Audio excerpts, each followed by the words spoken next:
अस्सलाम वालेकुम रहमतुल्लाह। बेटा,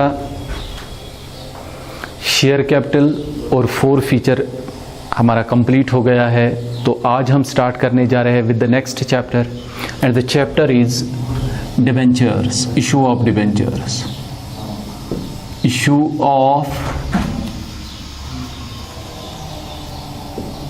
डिबेंचर्स। तो सबसे पहले ये होता क्या है ये डिबेंचर? बेटा, डिबेंचर्स सर्टिफिकेट्स होते हैं जो एक्नॉलेज करते हैं debt for the company. Debentures वो वाले सर्टिफिकेट्स होते हैं जिनके जरिए से एक कंपनी डेट रेज करती है, जिनके जरिए से एक कंपनी लोन रेज करती है। तो उन इंस्ट्रूमेंट्स को, उन सर्टिफिकेट्स को हम नाम देते हैं debentures. Simply certificates acknowledging the debt, certificates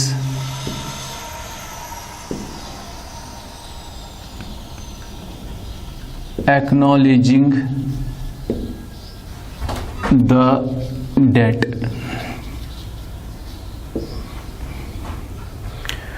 बेटा, जब एक कंपनी को लोन की ज़रूरत होती है, जब एक कंपनी को फाइनेंस की ज़रूरत होती है, और ये लोन, ये फाइनेंस या तो हम जनरल पब्लिक से रेज करना चाहते हैं या किसी फाइनेंशियल इंस्टीट्यूशन से रेज करना चाहते हैं, तो हमारा काम क्या होता है? हम कैसे जनरल पब्लिक से ये लोन रेज करते हैं, हम कैसे जनरल पब्लिक से ये फाइनेंस रेज करते हैं? अभी तक आपने देखा, इससे पहले वाले चैप्टर में हमने शेयर्स बनाए थे, हमने सर्टिफिकेट्स बनाए थे, शेयर्स बनाए थे, और वो शेयर्स पब्लिक में इशू किए थे, तो वहां से हमने फाइनेंस रेज किया था जिसको हमने नाम रखा था शेयर कैपिटल। अब जब लोन की जरूरत होगी, जब शेयर होल्डर्स बोलेंगे नहीं अब फर्दर शेयर्स इशू करने की जरूरत नहीं है, अब हम और अपनी ओनरशिप को डाइल्यूट नहीं करना चाहते हैं, अब हम और अपने ओनरशिप को नहीं बढ़ाना चाहते हैं, मगर यहां से फाइनेंस की जरूरत है, यहां से और फाइनेंस की जरूरत है, तो शेयर होल्डर्स डिसीजन लेते हैं नहीं जी, जो एक्स्ट्रा फाइनेंस अब हमें जरूरत है, जो और फाइनेंस की हमें जरूरत है, तो ये फाइनेंस हम रेज करेंगे लोन के जरिए से। ये हम पब्लिक से लोन लेंगे, ये हम पब्लिक से कर्जा लेंगे, और पब्लिक से कैसे कर्जा लेंगे? तो इसके लिए भी आपको सर्टिफिकेट्स बनाने पड़ते हैं, फिर वही सर्टिफिकेट्स मार्केट में इशू होते हैं पब्लिक को, और वहां से पब्लिक आपको क्या देता है? लोन देता है। वहां से पब्लिक कंपनी को लोन देता है, वहां से पब्लिक कंपनी को कर्जा देता है। तो इन्हीं सर्टिफिकेट्स को हम नाम देते हैं क्या? डिबेंचर्स। इसीलिए यहां पे हमने लिखा सर्टिफिकेट्स एक्नॉलेजिंग द डेट, जो शो करते हैं, जो दिखाते हैं कि हाँ कंपनी को कर्जा है, उन लोगों का कर्जा जिन लोगों के पास ये सर्टिफिकेट्स है। तो बेटा, ये डिबेंचर्स जो होते हैं, जिनके पास ये डिबेंचर्स होते हैं, उनको हम डिबेंचर होल्डर्स बोलते हैं।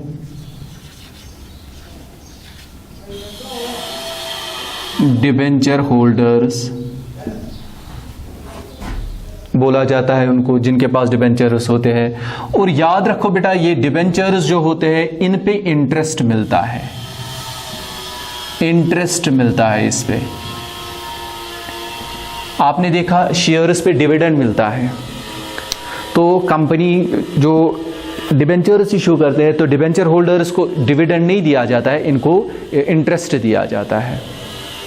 और वो इंटरेस्ट जो बेटा होता है, वो होता है charge against the profits, charge against the profits. यानी कि अगर आपने डिबेंचर्स इशू किए हैं और आपको डिबेंचर होल्डर्स को इंटरेस्ट देना है, अगर आपको प्रॉफिट आए आपको इंटरेस्ट देना है, अगर आपको लॉस भी आए तो आपको इंटरेस्ट देना ही देना है। किसी भी सूरत में आपको डिबेंचर होल्डर्स को इंटरेस्ट देना है। अगर बिजनेस का लॉस भी होगा, अगर कंपनी का लॉस भी होगा, स्टिल आपको इंटरेस्ट देना ही देना है। इसीलिए हम बोलते हैं कि जितना ज्यादा हम डिबेंचर्स इशू करते हैं अपने कैपिटल में, अपने कैपिटल स्ट्रक्चर में, जितना ज्यादा हम डिबेंचर्स इशू करते हैं, उतना कंपनी का फाइनेंशियल रिस्क इंक्रीज हो जाता है। Financial risk increases, financial risk increases.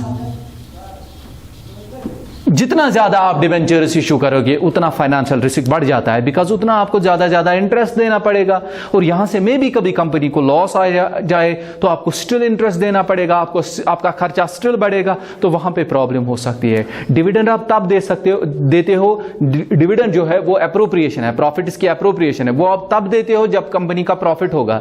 अगर कंपनी का लॉस होगा तो आपको डिविडेंड देने की जरूरत नहीं है। मगर इंटरेस्ट में क्या है बेटा, इंटरेस्ट में आपको इंटरेस्ट देना ही देना है, चाहे आपको प्रॉफिट आए या लॉस आए तो आपको इंटरेस्ट देना ही देना है। और दूसरा मैंने बोला जिनको हम ये डिबेंचर्स देते हैं उनको हम नाम देते हैं डिबेंचर होल्डर्स। बेटा डिबेंचर होल्डर्स जो होते हैं ये होते हैं क्रेडिटर्स ऑफ द कंपनी।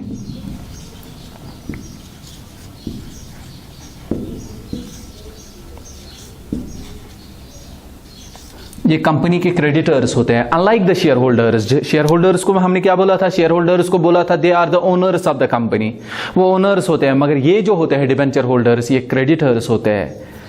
और मतलब ये कंपनी के लिए कर्जा होता है, ये कंपनी के लिए लायबिलिटी होती है, ये क्रेडिटर्स होते हैं। जैसे शेयर होल्डर्स जो राइट्स एंड ड्यूटीज वो मतलब जो राइट्स एंड ड्यूटीज उनको होती है, वो राइट्स एंड ड्यूटीज इनको नहीं होती है। ये कभी भी ओनरशिप क्लेम नहीं कर सकते अनलेस एंड अनटिल जो कन्वर्टेबल डिबेंचर्स होंगे, वो मैं आगे बोलूंगा, तो जब हम उनको कन्वर्ट करेंगे उसके बाद ये शेयर होल्डर्स बनेंगे। तो बेटा ये है ऑल अबाउट कि डिबेंचर्स होता क्या है। ये सर्टिफिकेट्स होते हैं जिनके जरिए से हम लोगों से क्या करते हैं, लोन रेज करते हैं। मान लो हमें 10 लाख की जरूरत है, मान लो कंपनी को 10 लाख रुपए की जरूरत है, 10 लाख रुपए की जरूरत है। तो हमने क्या किया, हमने इसको डिबेंचर्स बनाए। एक डिबेंचर का वैल्यू हमने रखा 1000 रुपए, तो 10 लाख डिवाइड बाय 1000, तो इसको बना 1000 डिबेंचर्स, 1000 डिबेंचर्स इसको बना। फिर ये 1000 डिबेंचर्स आप मार्केट में डालोगे सेल करने के लिए, इशू के लिए, ये आप मार्केट में डालोगे। जब आपने मार्केट में डाला, फॉर एग्जांपल मैं कोई डिबेंचर होल्डर हूं, मैंने एक सर्टिफिकेट लिया, कंपनी का एक सर्टिफिकेट लिया, कंपनी का एक डिबेंचर मैंने लिया, तो मुझे क्या करना है, मुझे कंपनी की तरफ क्या करना है, वो 1000 रुपए देना है। जो इसका वैल्यू है, एक डिबेंचर का वैल्यू है 1000 रुपए, तो मुझे कंपनी की तरफ वो 1000 रुपए देना है। और वो मेरा लोन चढ़ गया किस पे, कंपनी पे। मेरे पास प्रूफ क्या है, मेरे पास प्रूफ वो सर्टिफिकेट है, मेरे पास प्रूफ वो डिबेंचर है कि हाँ मैंने कर्जा दिया है, कंपनी को कर्जा दिया है 1000 रुपये। तो ऐसे करके हम लोगों से लोन रेज करते हैं, ऐसे करके हम लोगों से कर्जा रेज करते हैं। और बेटा ये डिबेंचर्स जो होते हैं, सर इससे तो फाइनेंशियल रिस्क बढ़ जाती है, तो क्या फायदा है डिबेंचर्स इशू करने का, इससे तो फाइनेंशियल रिस्क इंक्रीज हो जाती है, इससे तो हमारी कंपनी की रिस्क बढ़ जाती है। मगर इससे बेटा फायदा भी है, खाली रिस्क इंक्रीज नहीं हो जाती है, इससे फायदा यह भी है कि जो हमारे शेयर होल्डर्स होते हैं, शेयर होल्डर्स जो होते हैं उनका जो रिटर्न होता है वो इंक्रीज हो जाता है। Return increases, return on investment जिसको हम बोलते हैं, वो इंक्रीज हो जाता है। शेयर होल्डर्स को ज्यादा प्रॉफिट मिलता है, शेयर होल्डर्स को ज्यादा डिविडेंड मिलता है। जितना हम डिबेंचर्स यूज करेंगे उतना हमारे शेयर होल्डर्स का डिविडेंड क्या हो जाता है, इंक्रीज हो जाता है। अब वो कैसे इंक्रीज हो जाता है, जब भी आप देखोगे, जब भी आप आगे देखोगे चैप्टर में, तो जो रेट ऑफ डिविडेंड होता है वो हमेशा होता है रेट ऑफ इंटरेस्ट से ज्यादा। रेट ऑफ इंटरेस्ट कम होता है, रेट ऑफ डिविडेंड ज्यादा होता है।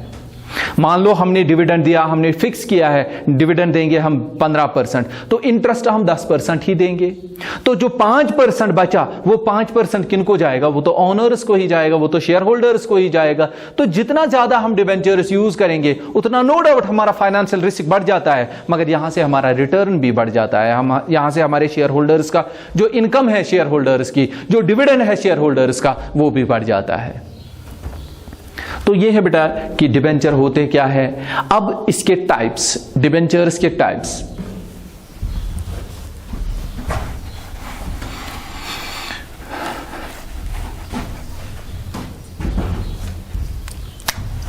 Types of debentures.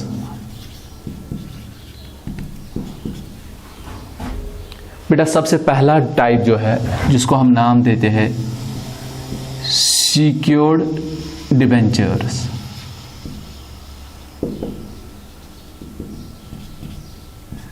Secured debentures ये वो वाले डिबेंचर्स होते हैं जिन पे सिक्योरिटी होती है। ये लोग तो आपको लोन देते हैं कि डिबेंचर होल्डर्स तो आपको लोन देते हैं, यहाँ से आप क्या करते हो, यहाँ से कंपनी सर्टिफिकेट देती है, मगर ये तब तक लोन नहीं देते हैं। ये बोलते हैं ये तो सर्टिफिकेट है, इसका पता नहीं क्या हो जाएगा, तो हमें कुछ सिक्योरिटी दे दो। तो हमें क्या करना है, ये तब तक लोन नहीं देते हैं जब तक आप कुछ सिक्योरिटी ना दोगे, जब तक आप लैंड ना दोगे, बिल्डिंग ना दोगे, कुछ सिक्योरिटी इनको रखनी पड़ती है, तब जाके ये क्या देते हैं, लोन देते हैं। तो इनको हम नाम देते हैं सिक्योर्ड डिबेंचर्स। वो वाले डिबेंचर्स जिनको आपके एसेट्स पे मतलब पकड़ होती है, जिनको आपके एसेट्स पे पकड़ होती है, अगर आपने उनको लोन नहीं दिया, अगर आपने डिफॉल्ट किया, तो जिस एसेट पे उनकी पकड़ है, जिस एसेट पे उनका होल्ड है, वो एसेट वो लोग बेच डालेंगे और अपना जो उनका लोन होगा वो रियलाइज करेंगे। तो इनको हम नाम देते हैं सिक्योर्ड डिबेंचर्स, या इनको मॉर्टगेज डिबेंचर्स भी बोला जाता है। Mortgage debentures, mortgage debentures. तो मैंने बोला वो वाले डिबेंचर्स जो सिक्योर्ड होते हैं, जिनकी सिक्योरिटी होती है, तो उन्हीं को बोला जाता है सिक्योर्ड डिबेंचर्स या मॉर्टगेज डिबेंचर्स। तो बेटा ये सिक्योर्ड डिबेंचर्स या मॉर्टगेज डिबेंचर्स क्या होते हैं, ये फुली सिक्योर्ड भी हो सकते हैं, पार्टली सिक्योर्ड भी हो सकते हैं, या यहां पे ये होता है कि फिक्स्ड चार्ज होता है और फ्लोटिंग चार्ज होता है। Fixed charge and second one floating charge.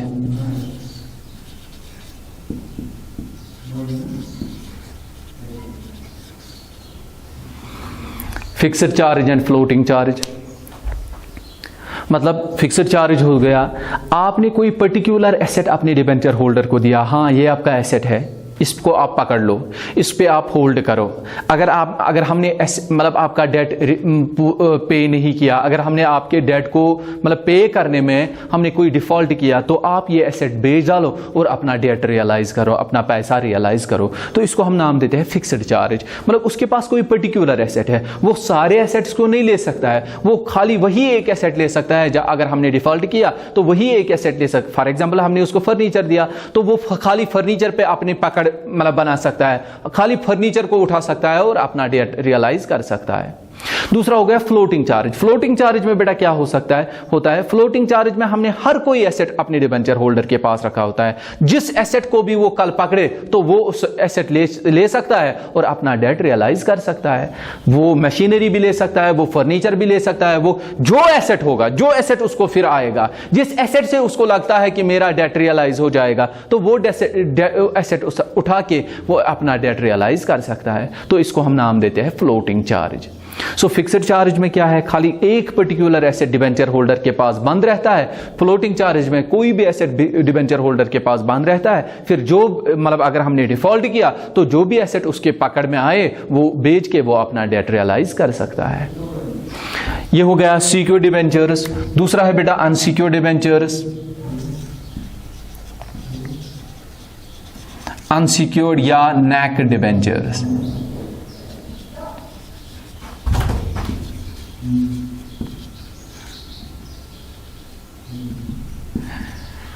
बेटा ये वाले डिबेंचर्स जो होते हैं इन पे कोई सिक्योरिटी नहीं होती है, ये खाली इनके पास जो खाली एक प्रूफ होता है दैट इज़ वो सर्टिफिकेट इनके पास होती है, बाकी इनको कोई मतलब सिक्योरिटी वगैरह नहीं दी जाती है।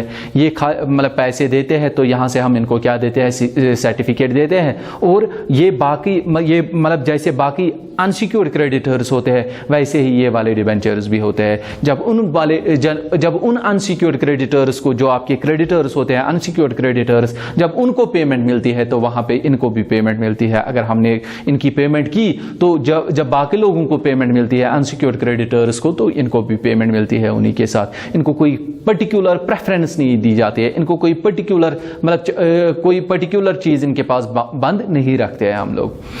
अब है, ये हो गया सिक्योर्ड एंड अनसिक्योर्ड। अब है तीसरा रजिस्टर्ड डिबेंचर्स।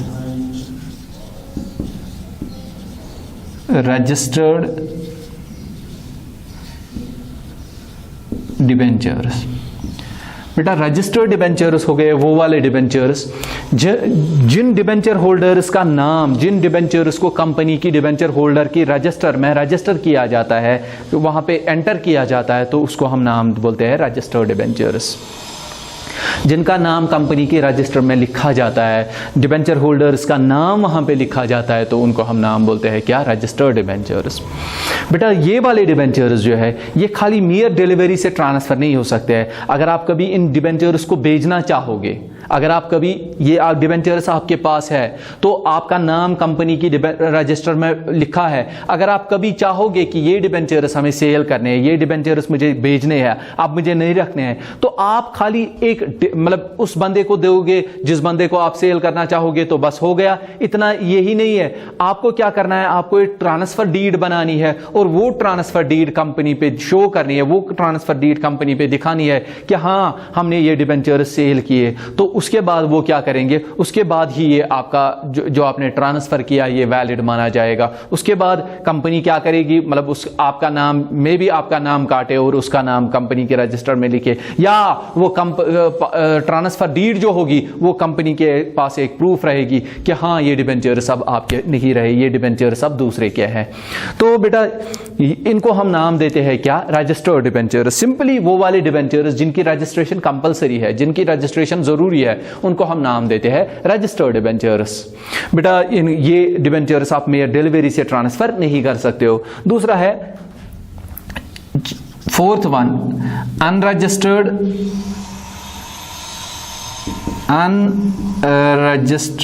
या बियरर डिबेंचर्स।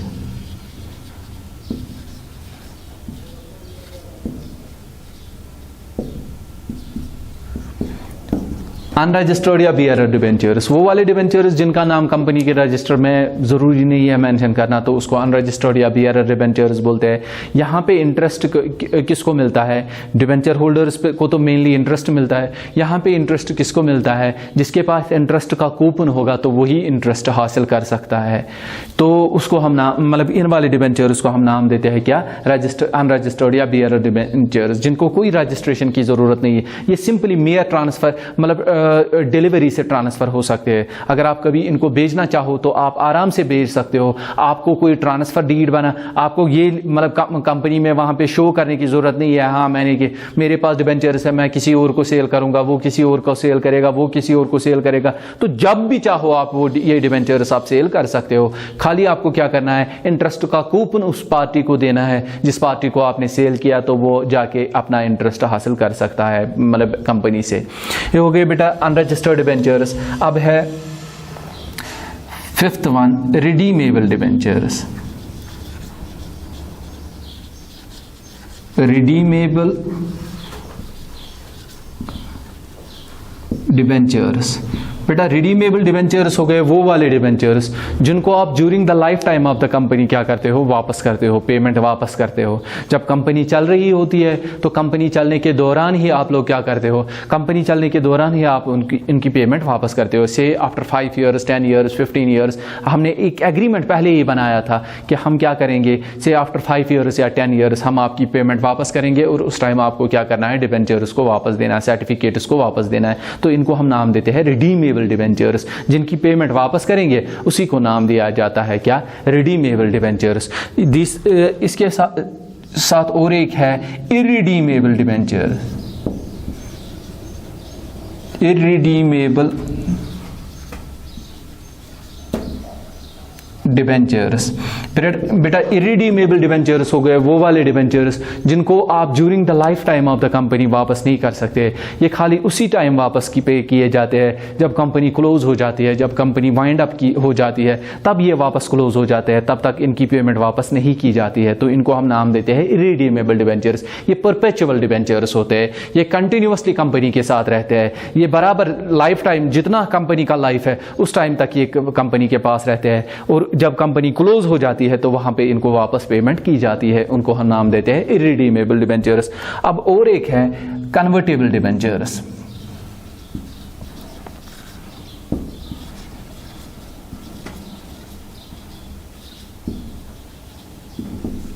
Convertible debentures. बेटा कन्वर्टेबल डिबेंचर्स हो गए वो वाले डिबेंचर्स जिनको आप कन्वर्ट कर सकते हो इनटू शेयर्स।